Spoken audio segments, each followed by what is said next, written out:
सर्वांना. कसे आहात सर्वजण? मजेतच असताल. हल्ली स्त्रियांना काय झालेले काय माहिती, पतीच्या जीवावरच उठलेली, म्हणजे नवऱ्याच्या जीवावर बायका उठलेल्या आहेत. बायको ह्या वर्षी तर मी इतकं ऐकलं बाई, भयंकर भयंकर, की प्रेमाचा त्रिकोण आणि नवऱ्याला ड्रम मध्ये काय, हिमाचलला नेलं काय त्या राजाला, त्या सोनमनी, मुस्काननी त्या सौरभला नेलं काय, आणि आता दिल्लीमध्ये सुष्मिता आणि करण, राहुल या प्रेमीसाठी, तिचा धीरच होता राहुल, त्या राहुल बरोबर तिचं अफेअर होतं आणि त्याच्यासाठी तिने नवऱ्याला मारून टाकलं. आणि तुम्ही चॅट करता, पण तुम्हाला माहिती नाही ते चॅट कधी उघडले जातात. काय झालं, नवरा मेल्याच्या नंतर त्या हिचा नवरा मेला, सुष्मिताचा नवरा मेला, दिल्लीवालीचा, आणि त्याचं प्रेतक्रिया झाली. त्याच्यानंतर सर्वजण घरी आले, आंघोळीला गेले, बाथरूममध्ये आंघोळ केली, राहुलने आंघोळ केली. आंघोळ केल्याच्या नंतर तिचा धाकटा धीर, दुसरा धीर गेला, तर त्याने तिथंच मोबाईल ठेवला होता. कुठे? बाथरूममध्ये मोबाईल ठेवला होता, आणि त्याला अचानक ते चॅटिंग दिसलं. देवाचं बरं का हे सर्व, मी सांगते ना तुम्हाला, हे अचानक चॅटिंग दिसलं, आणि हे सगळं त्या बाईचं, म्हणजे सुष्मिताचं आणि त्या राहुलचं चॅटिंग आपोआप उघड झालं. तो माणूस गेला, म्हणजे धाकटा धीर गेला, आणि त्याने बघितलं, अरे कोणाचा फोन आहे, म्हणून त्याने असं टच केलं. टच केल्याबरोबर तो फोन चालू झाला. फोन चालू झाल्याच्या बरोबर सगळं त्यात आलं, की तू असं कर, तसं कर, तुझ्या नवऱ्याला असं मार, तसं मार. अरे रे रे रे रे, बघा, ही माणसाची करणी नाही बरं का. माणूस काहीच करू शकत नाही हो. सत्य उघड ना तो वरचाच आणतो, तो कशा पण प्रकारे उघड आणतो, माहिती आहे. आणि त्याला सगळं ते दिसलं, त्यांनी वाचलं. त्यांनी काय केलं, ते तसाच तो फोन घेतला, आपल्या रूममध्ये गेला, आणि सगळं त्यांनी ते हे केलं, त्याचे फोटो घेतले, त्याचे ते सगळं चॅटिंगचे हे घेतलं, आणि मग तो फोन त्याने तिथं परत नेऊन ठेवला.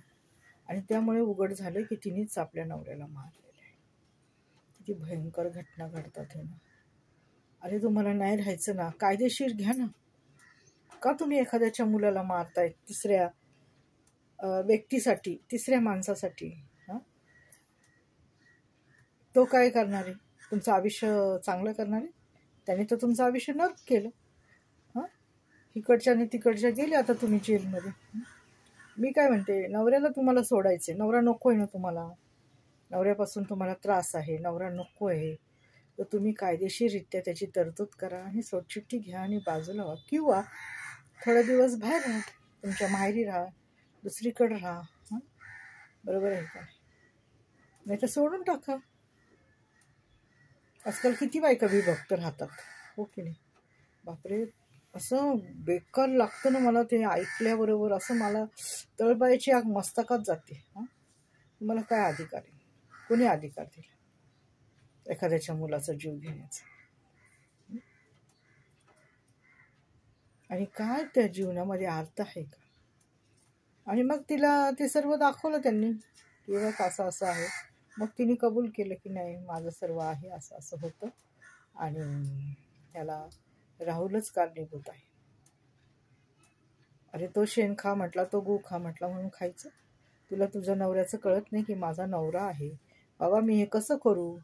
झालं बोललं तिथलं तिथं सोडून टाकायचं. माझा संसार आहे, मी माझा संसार कसा काय मोडू तुझ्यासाठी? तुम्ही मोडला असता का?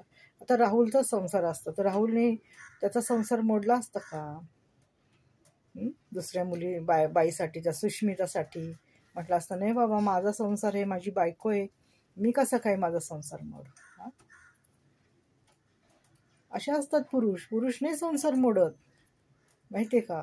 ते बायकोला उलट आपल्या विश्वासात घेतात, तिला चांगलं ठेवतात, आणि तिच्याशी गोडीने राहतात, चांगले राहतात, माहितीये का? पण बायकांना काय झालं काय माहिती बाई, काय पिसटल्यात काय, त्यांना सडक्या कुत्र्याने चावले का काय, नुसत्या नवऱ्याचा जीव घ्यायला चालल्यात. अरे आता ह्या 2-3 वर्षामध्ये तर मी खूप भयंकर ऐकत आहे बाबा, खरंच पाहत आहे व्हिडिओद्वारे, रोज आहे बातमीमध्ये काय ना काय येतच आहे.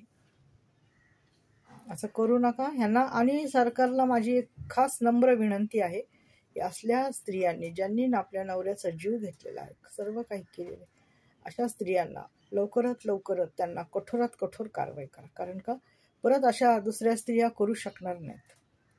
त्यांना धाक राहायला पाहिजे, म्हणून त्यांना कठीणातली कठीण शिक्षा द्या, जेणेकरून समाजात परत स्त्री अशी आपल्या नवऱ्याचा जीव घेणार नाही, एखाद्याच्या लेकराला मारून टाकणार नाही. काय नालायक बायका झाल्यात, बाई जातीला कलंक झाल्यात ह्या अशा. मला तर अशा स्त्रियांचा खूप राग येतो. काय करावं यांना?